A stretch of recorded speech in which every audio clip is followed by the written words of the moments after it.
exposição meia grande de palestras, todas anunciadas sempre no painel, na entrada. Os palestrantes nós temos sempre, conseguimos ficar divulgando antes a todos, porque o pessoal acaba esquecendo quem é quem.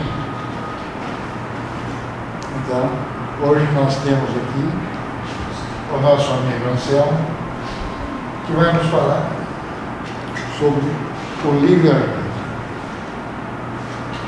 Então, palestrante frequente aqui, com frequência acentuada aqui, que vamos trazer a palavra e os ensinamentos dele. Bem-vindo, palavra. Obrigado, senhor. Boa noite a todos. É sempre bom estar retornando, né? Para a gente papear mais um pouquinho, né? Hoje nós vamos conversar um pouquinho sobre o livre-arbítrio. Acho que todos já leram ali? Lógico, né? Mas maravilha. O que nós podemos entender sobre o tema livre-arbítrio é que são inúmeras as possibilidades de se abordar o tal tema. Seria muito prático, né? Pegar todas as questões do Livro dos Espíritos ou algumas questões esporádicas que temos ali no Evangelho também e listando-as e traduzindo mais ou menos o pensamento individual, no caso o meu pensamento sobre as questões. Elas são muito claras. Mas o objetivo maior, quando a gente fala, ou pelo menos a gente traz o assunto, né, a discussão, é a gente ter uma noção mais ampla, né, sobre a ideia do livre-arbítrio. O que tem por trás do livre-arbítrio? Porque não foi a doutrina espírita que inventou o livre-arbítrio. Existe o conceito católico sobre o livre-arbítrio, o conceito espírita, o umbandista, o budista, o filosófico, e todos eles se pautam na mesma coisa: ética. Tem algumas diferenciações doutrinárias com relação ao livre-arbítrio. Essas diferenciações, elas têm muito a ver com a fé íntima, né? E como é passado por cada religião, por cada doutrina. Mas o aspecto central é a ética. Nunca ninguém vai fugir disso. Para as doutrinas e religiões que não adotam a reencarnação, eles têm a questão da ética imediata, o bem viver, o viver em sociedade de uma forma a não comprometer a vida de ninguém com o mal, né? Eu acho que todo mundo concorda com relação a isso, né? Com relação ao agir mal, nós vamos encontrar alguns conceitos interessantes também. Se nós utilizarmos mal a nossa liberdade, fatalmente nós vamos arcar com algumas consequências, tá? Imediatamente falando, se nós utilizarmos mal nossa liberdade, há uma grande possibilidade de a gente descambar de repente para os mais variados tipos de crime. Porque se nós estamos usando mal aquilo que nós possuímos, é porque nós estamos atingindo outras pessoas. Não tem para onde fugir disso. Dentro da sociedade nós vamos arcar com isso, não vamos? É só agir mal em relação a alguém. Desde que a lei te alcance, vai cumprir, vai arcar com os prejuízos causados a outro. Nem que esses prejuízos sejam simplesmente de ordem moral. Ou pelo menos deveria ser assim. Mas na realidade nós acabamos arcando apenas com o que é muito visível, o que é muito prejudicial materialmente ao indivíduo e à sociedade. Então a ideia é que a gente reflita o seguinte: se as noções de ética, ou seja, como nós utilizamos a nossa liberdade, como nós utilizamos o nosso conhecimento sobre o que é bem à humanidade, o que é bom à individualidade, nós não precisaríamos de religião alguma. Não precisaria. Jesus, por exemplo, não precisaria ter saído do seu estado espiritual, vindo até a terra, né, explanado, vivenciado tudo que ele nos trouxe, né? Ou pelo menos tentou nos trazer com relação à moral e ética. Então, se nós fôssemos mais observadores, antes ainda da vinda de Jesus, a história nos relata que tínhamos todas as possibilidades de seguir a boa conduta, né, e usarmos bem a nossa liberdade. Mas existe alguma coisa por trás disso ainda. Essa liberdade, ela vem condicionada às nossas necessidades, né? Ela vem condicionada aos nossos vícios, aos nossos prazeres, né? E os nossos prazeres nem sempre eles são bons diante das outras pessoas. Aquilo que é bom para a gente pode não ser bom para o nosso irmão, para a nossa mãe, para o nosso pai, para o nosso vizinho. O que é bom para eles pode não ser bom para a gente, e vice-versa. A gente vai navegando na vida dessa forma. A gente vai escolhendo as nossas diretrizes, sempre, é claro, puxando a sardinha para onde? Para o nosso lado, né? Se não for puxar para o nosso lado, ele vai puxar a sardinha para o lado de quem? Aí não é puxar, é empurrar, né? Mas tudo bem. Eu trouxe algumas questões do Evangelho e do Livro dos Espíritos, 2 ou 3 no máximo, né? E se vocês tiverem alguma ideia com relação a isso, quiserem falar na hora, fiquem à vontade. É até bom porque me ajuda também, né, gente? O expositor também não é de ferro. Então, na filosofia nós temos a alegoria da caverna. Platão, na alegoria da caverna, ele propõe em debate que se nós tivéssemos uma sociedade que vivesse acorrentada numa caverna, de costas para a boca dela, para sair, onde pudéssemos enxergar apenas a sombra das luzes de uma determinada fogueira colocada na sua saída, nós estaríamos enxergando apenas o reflexo das pessoas que passam lá fora, do qual nós nem saberíamos se elas eram verdadeiras. Nós teríamos uma ideia vaga sobre os seus hábitos, sobre como elas poderiam ser, mas acorrentados ali, né, naquela situação, nós não teríamos coragem de virar, de mudar, de aceitar ou de refletir sobre o que estava ocorrendo.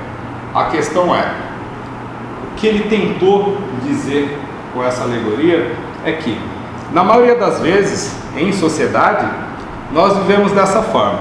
Apesar de não estarmos acorrentados fisicamente, nós vivemos acorrentados a imagens, a conceitos. E esses conceitos, eles têm uma estrutura muito particular. Eles condizem muito com a nossa educação e com o meio em que nós vivemos. E é muito difícil, quando ele propõe a saída dessa caverna, o contato com as novidades que vão surgindo à nossa volta. Então, muitas vezes, naquela situação, as pessoas sabiam que a luz era para eles o que eles sentiam que adentrava dentro da caverna e que era permitido. Ao sair para fora, houve algumas outras situações. Eles tiveram que se identificar com as trevas da noite, porque a luz da fogueira ela era constante. Tiveram que se identificar com as trevas da noite, com o sol muito mais brilhante do que a luz de uma fogueira.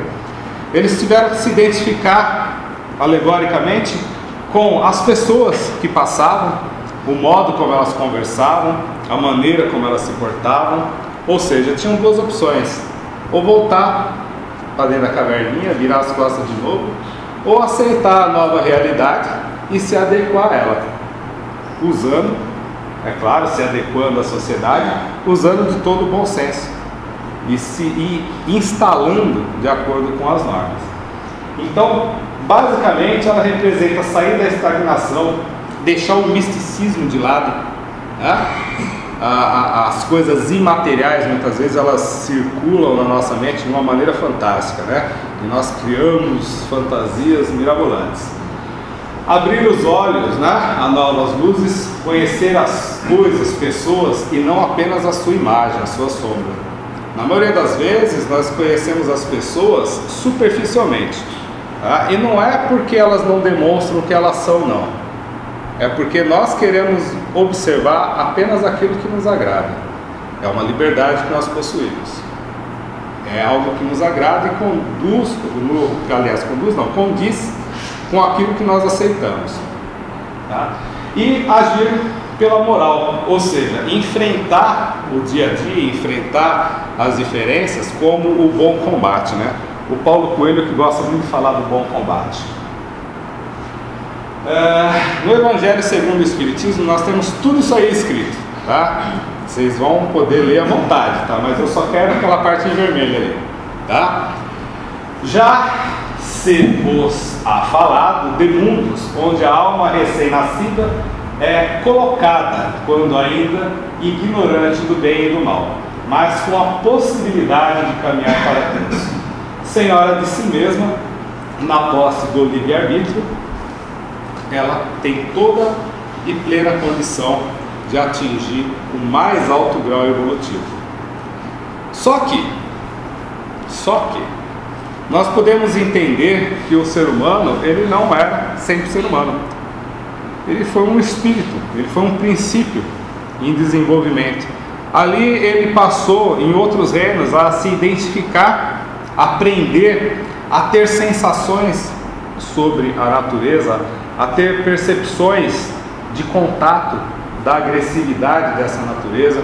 Ele aprendeu a se defender, né? Como vegetais. Ele aprendeu a se virar de todas as formas, né? A buscar os meios de sobrevivência apenas se utilizando do reflexo. E só no reino animal ele passa a viver uma vida mais instintiva. Essa vida instintiva, ela leva esse espírito à busca de alimentação por uma ordem estritamente orgânica. Então não se trata ainda de livre-arbítrio, mas se trata de uma necessidade orgânica de todos os seres vivos. A planta, o que ela faz? Ela busca o sol, não busca? Ó, nós temos lá o girassol. Vocês já viram um girassol rebelde? Um para lá, o outro para cá, o outro olhando para cima, o outro para baixo? Não, né? De forma alguma. O girassol, você olha, tá... ele vai acompanhando o sol, ele vai acompanhando a luz, né? Então é uma vida instintiva, onde ele busca de alguma forma a sua necessidade. É bonitinho pra gente, mas ele tem a necessidade dele para isso, tá? Na natureza, na terra, ele busca a sua alimentação extraindo os minerais, extraindo os líquidos e assim vai. O urso, aquele urso grandalhão, bonitão, ele está lá porque ele é um cara muito inteligente, né? E ele se posiciona, cada peixe que passa ele e tira. É um condicionamento. Ele aprendeu desde pequeno que na época da Piracema ele pode ir lá no lugarzinho dele e ele tem uma paciência de urso. Diga-se de passagem, tem uma paciência de urso, porque ele fica lá, os peixinhos estão blupt, passou um, ele errou nada, né? Quem erra sou eu, ele pega no primeiro, passou outro, ele blupt, comeu, fica lá paradinho, pulou outro peixe, ele blupt. Ele não tem a presença de espírito de mudar de lugar e falar, pô, peraí, tem um cardume maior passando ali, se eu for lá rapidinho, eu vou pegar logo uns 4, 5 em 2 minutos. Aqui eu estou levando meia hora para pegar um. Então ele não pensa. Ele tem a inteligência dele, mas é a inteligência de acordo com a sua necessidade, de acordo com aquilo que ele necessita no lugar. Mas aí, já na humanidade, nós temos aí o pescador. Esse cara não é de contar muita mentira não, ele pesca mesmo. Só que olha a diferença. Ele não é tão rápido para ficar na beira da água dando dentada em peixe. Ele não pode ficar virando para a luz, porque a luz não o sustenta. Ele não pode ficar enfiando a mão na terra achando que vai absorver ali os minerais, porque ele já passou por tudo isso. Mas ele tem as mesmas necessidades instintivas de todos. E é onde começa a entrar a história do livre-arbítrio. Ou seja, utilizando a razão, utilizando a consciência, todo o aprendizado, tá? O espírito humano ele começa a desenvolver na natureza meios de sobrevivência. A princípio nós vamos entender que esse meio de sobrevivência ele é bem egoísta. Ele é bem egoísta, tá? Hoje nós temos o conceito de partilha, né? A partilha entre aspas, né? Nós vamos dividir o pão com o nosso irmão, a gente pega 2/3, né? 2/3 e joga 1/3 para lá, mas ele está dividido, não tem problema. É o que a gente está sabendo fazer no momento. Brincadeirinha, tem gente que dá tudo, né? Mas a gente já tem a noção de partilha, a gente já tem essa necessidade. Então nós temos um método íntimo de utilizar o bom senso, o que é bom diante de nós e diante da humanidade. Então nós vemos ali que inteligência e instinto, no livro dos Espíritos, do princípio vital, né? Pode estabelecer-se uma linha de separação. Dá para identificar essa linha de separação entre o instinto e a razão, entre a necessidade e a criação através do pensamento? Eu não vou discordar aqui, né, que as pessoas falam dos cachorros, falam dos macacos, falam de tudo, mas há um condicionamento por trás disso. Mas a gente não consegue identificar quando a inteligência ela cresce muito e ela sai do nível de instinto, da necessidade. Eu tenho uma cachorra que ela ri. Vocês não acreditam em mim, né? Vocês não acreditam em mim, né? Tudo bem, tudo bem. Mas toda vez que eu chego, eu não sei por que cargas d'água ela ri. Mostra os dentinhos lá pra mim, né? Quem está comigo, que chega lá em casa pela primeira vez, fala, ela tá rosnando pra mim. Mas eu acho que ela tá rindo. Mas todo mundo jura de pé junto que ela tá rosnando. Entre o rosnar e o rir, ela tenta me agradar o máximo que ela pode.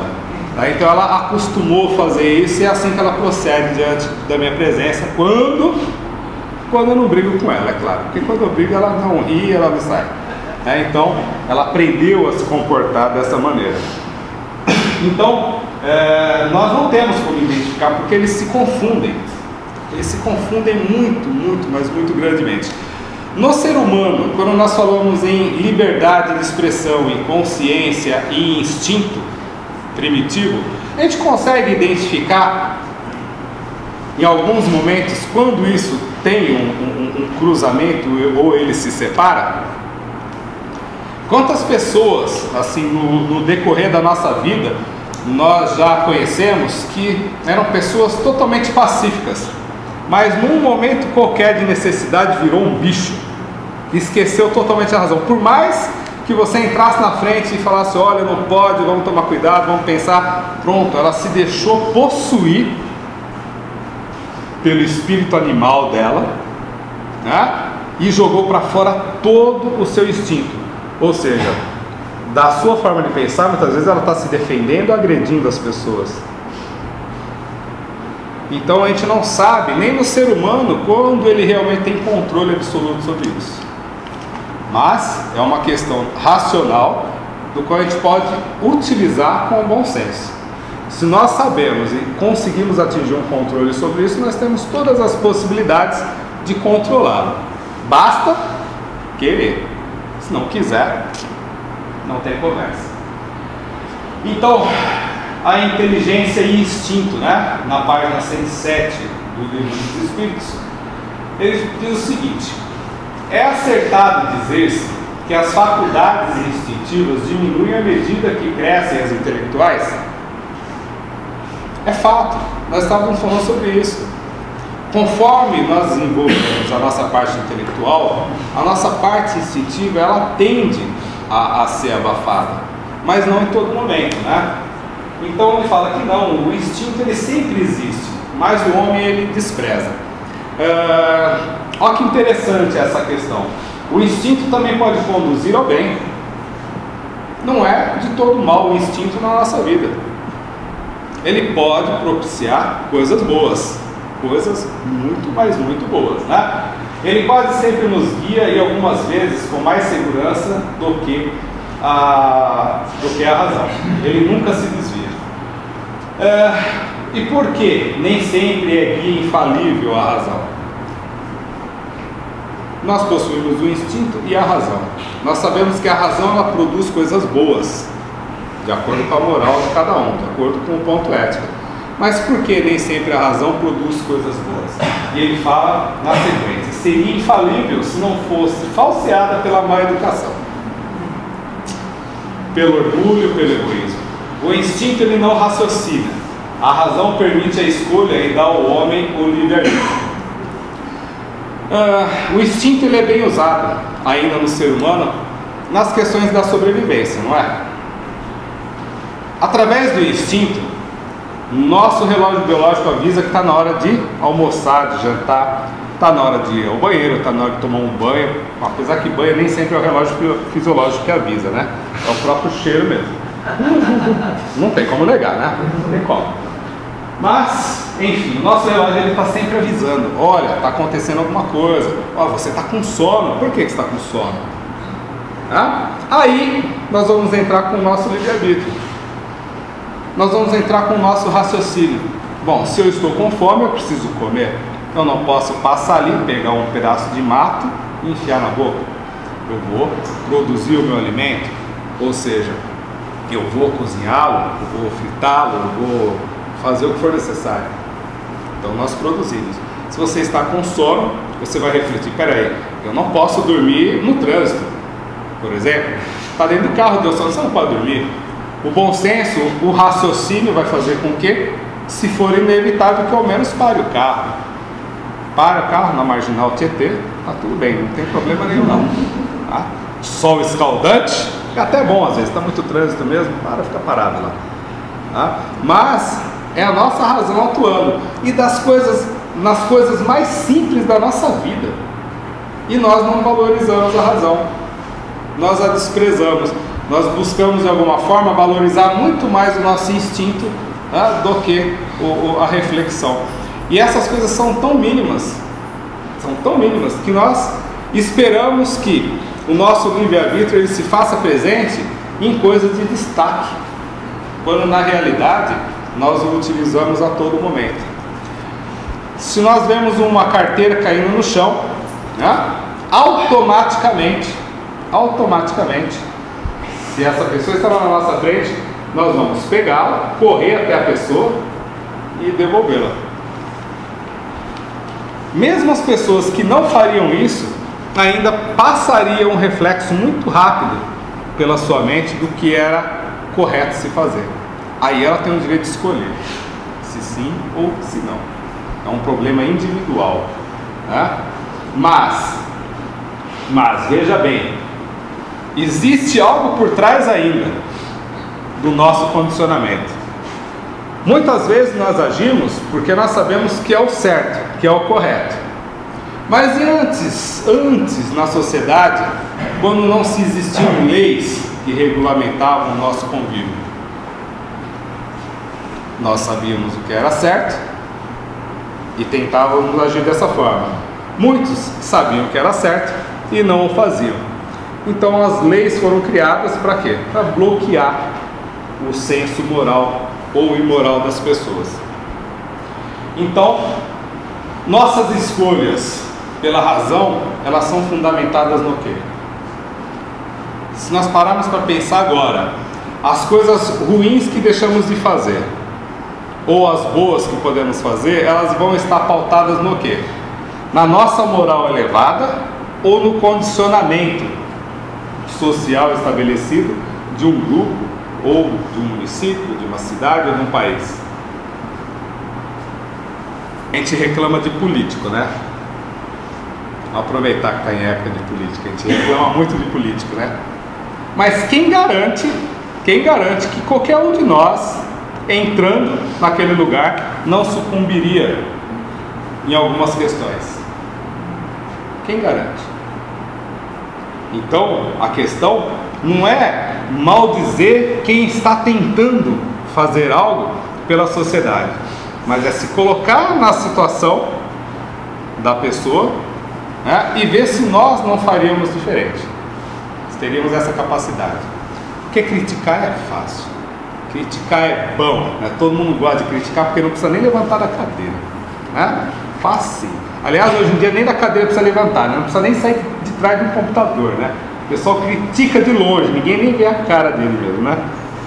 Mas enfim, qual é a nossa situação? O que nós temos por trás do nosso sentimento e o que movimenta a nossa liberdade, de verdade.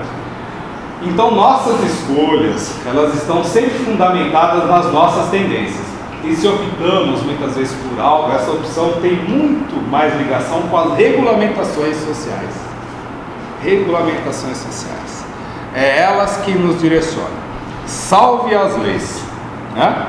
Porque se não fossem as leis, muito provavelmente ainda estaríamos na época da barbárie. Mesmo nos considerando pessoas boas, teríamos o direito de usar o nosso livre-arbítrio e matar aqueles que julgamos ruins. Isso já aconteceu, e muito. Então, em nome do bom, em nome do justo, as pessoas deixam extravasar todo o seu instinto, toda a sua animalidade e estão protegidas. Então, tem o homem o livre-arbítrio de seus atos? Sim, né? Pois que tem a liberdade de pensar, tem igualmente a de obrar. Sem o livre-arbítrio, o homem seria uma máquina. Se ele pensa, ele pode fazer. Se ele pode fazer, ele tem que estar regulamentado sobre alguma coisa. Sócrates, ele falava que era muito melhor, era muito mais prazeroso sofrer uma injustiça do que cometer uma injustiça. Quem concorda? Balançar a cabeça é bom, é fácil. Eu sei, eu também faria a mesma coisa. Isso não é pegadinha não, o que eu fiz. O nosso instinto é falar, é claro, é muito melhor sofrer uma injustiça. Mas quem já não foi assaltado e ficou blasfemando uma semana pro ladrão? Quem já não teve uma ralada no carro e aquele filho de uma... não vai pagar o conserto do carro e ficou em mais de R$2.000? O dedo queimado numa panela. Podia ter sido fulano, ciclano, né? Por quê? Que injustiça, né? Que injustiça que aconteceu com ele. Então, às vezes, o conceito de ética, o conceito de justiça, para nós, ele é bonito. Ele é muito bonito. Quando, na realidade, a nossa primeira... Kardec, ele não fala? O Livro dos Espíritos? Eu não lembro agora qual a questão. Mas ele fala mais ou menos assim... Com relação aos nossos pensamentos, serem bons ou ruins, quais são os válidos, né? E eles respondem que normalmente é o primeiro pensamento. É o primeiro pensamento que é válido, né? Então, quando acontece alguma coisa, invariavelmente a gente não para e ajoelha e fala, obrigado, Senhor, eu precisava aprender isso. A gente já considera injusto. Então a gente já começa a fazer uma autoavaliação de como é o nosso comportamento. Graças a Deus o nosso comportamento hoje, com relação à liberdade, né, de expressão e de ação, ele é controlado. Se não é controlado totalmente por nós mesmos, ele é controlado pela sociedade, pelas leis. Então, lá na questão 877, a gente sai totalmente da questão do livre-arbítrio, mas nós vamos entrar nas leis, né? Nas leis de sociedade, lei da natureza, lei do tal, você já conhece tudo isso daí, né? Não vou precisar recitar aqui todas as leis, até porque eu também não sei todas de cor, tá? Então, na questão 877, nós temos o seguinte: da necessidade que o homem tem de viver em sociedade, nascem obrigações especiais. Isso tem tudo a ver com ética. E nós vamos começar a perceber nessa relação íntima com a sociedade, né, que o nosso livre-arbítrio ele é muito limitado. Ele tem limitações. Nós temos o direito de pensar e fazer tudo aquilo que a gente desejar. Mas como eu disse no começo, nós vamos arcar com as consequências sobre isso. Então, nós temos uma linha demarcatória sobre isso. Então ele fala certo. E a primeira de todas é a de respeitar os direitos de seus semelhantes. Aquele que respeitar esses direitos procederá sempre com justiça em o vosso mundo, porque a maioria dos homens não pratica a lei de justiça. Cada um usa de represálias. Essa é a causa da perturbação e da confusão em que vivem as sociedades humanas. A vida social outorga direitos e impõe deveres recíprocos. E é isso que nós devemos nos ater. Até que ponto nós temos liberdade? Eu anotei aqui uma frasezinha interessante. Nossa liberdade, ela tem o tamanho das nossas possibilidades de escolher.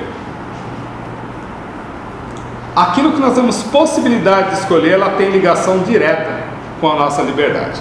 Então, por exemplo, eu gostaria de ir agora numa loja que tem ali na Rebouças, né, e comprar um Jaguar. Eu tenho liberdade para isso, não tenho? Mas eu tenho que avaliar as minhas possibilidades.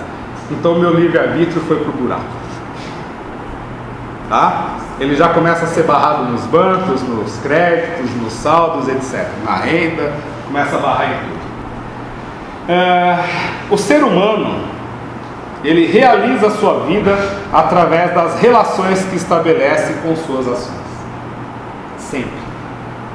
Então, a nossa vida em sociedade, ela está exatamente condizente com as nossas relações.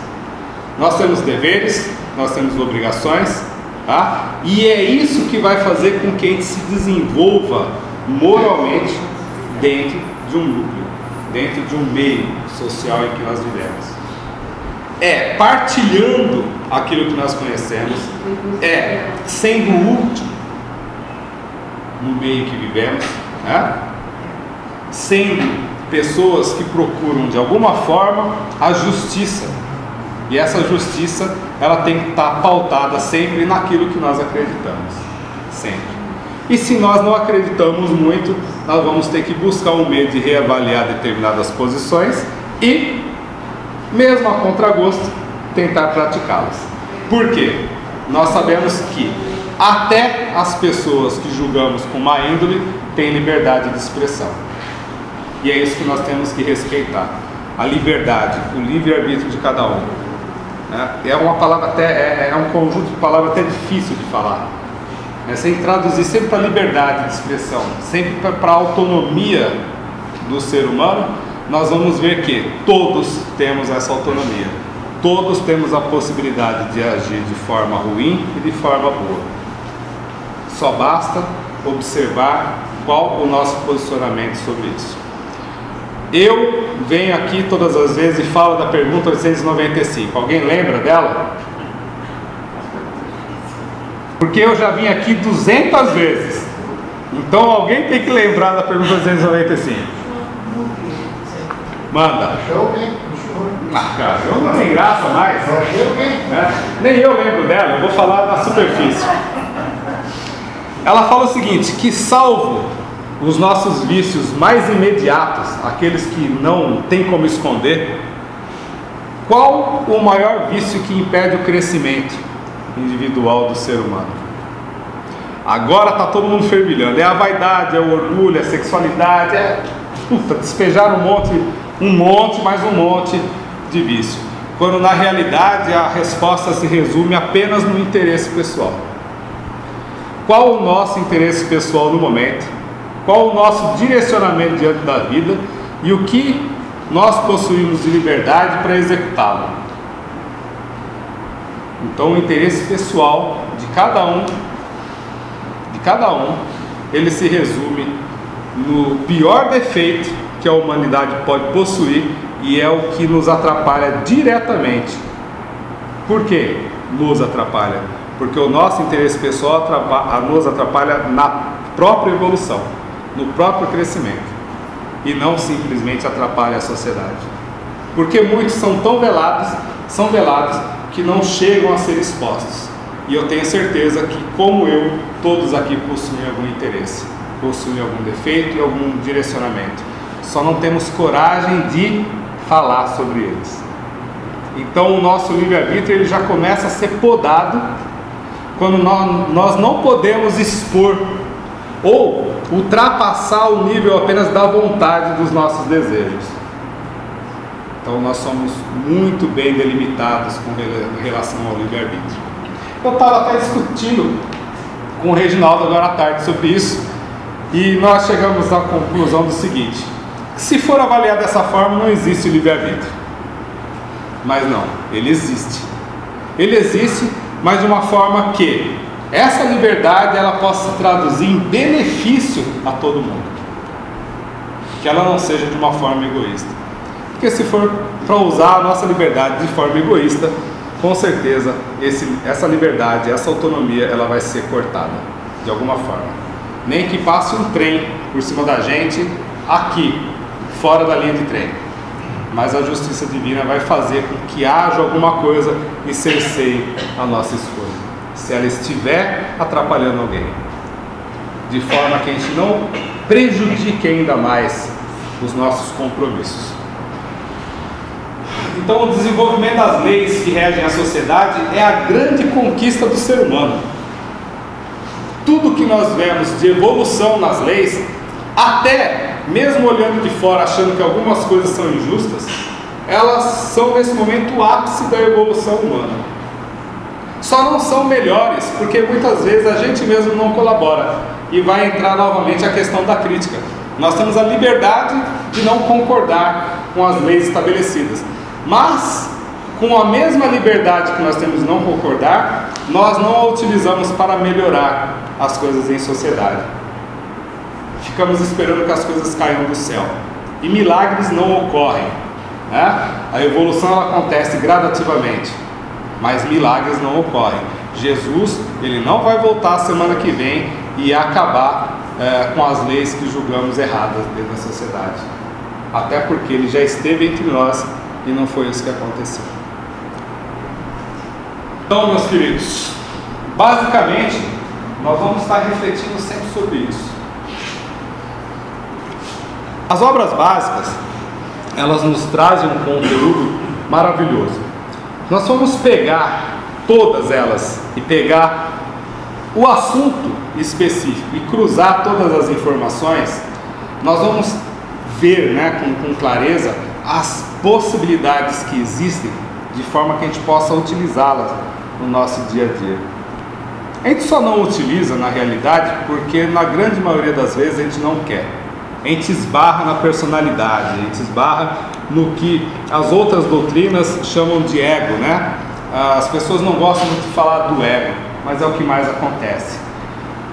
Através ou por causa da nossa personalidade, através do nosso ego, nós utilizamos muitas vezes mal a liberdade. Nós usamos a nossa autonomia de forma a cercear a ação dos outros, e esquecemos que todos têm o mesmo direito que a gente atribui para a gente mesmo. A gente esquece que essa relação em humanidade, essa relação social, ela tem direitos e tem deveres, que é a mesma coisa que a gente deseja para nós, a gente deve desejar para o outro. E é assim que rege, é assim que nós regemos, né, os nossos relacionamentos dentro da sociedade. O livre-arbítrio, ele é hoje, segundo algumas pessoas, muito mal utilizado. Muito, mas muito mal utilizado. Talvez a gente comece a pôr um monte de escudos na frente e justificar por que da sua mal utilização. A gente pode justificar de mil maneiras, quando na realidade o principal é a gente olhar para dentro de nós, reavaliar as nossas posturas, ver se aquilo que a gente deseja no momento, aquilo que é o nosso interesse, ele vai beneficiar as pessoas que estão ligadas mais diretamente a nós. E quem são essas pessoas? É a nossa família, tá? Que é o pequeno núcleo social estabelecido na sociedade para que a gente pudesse se harmonizar diante de nós mesmos. Então, quando a gente for exercer esse nosso direito, que a gente tenha consciência, assim, primeiro, da questão ética, moral, segundo, daquilo que nos movimenta como seres humanos, e que isso possa ser muito bem aproveitado, de forma que todos se lembrem dos nossos atos, não como pessoas extraordinárias, mas como pessoas que fizeram de tudo mesmo, com toda sinceridade, para usar essa liberdade, essa autonomia, com uma justiça quase que inabalável. Bom? Muito obrigado a todos.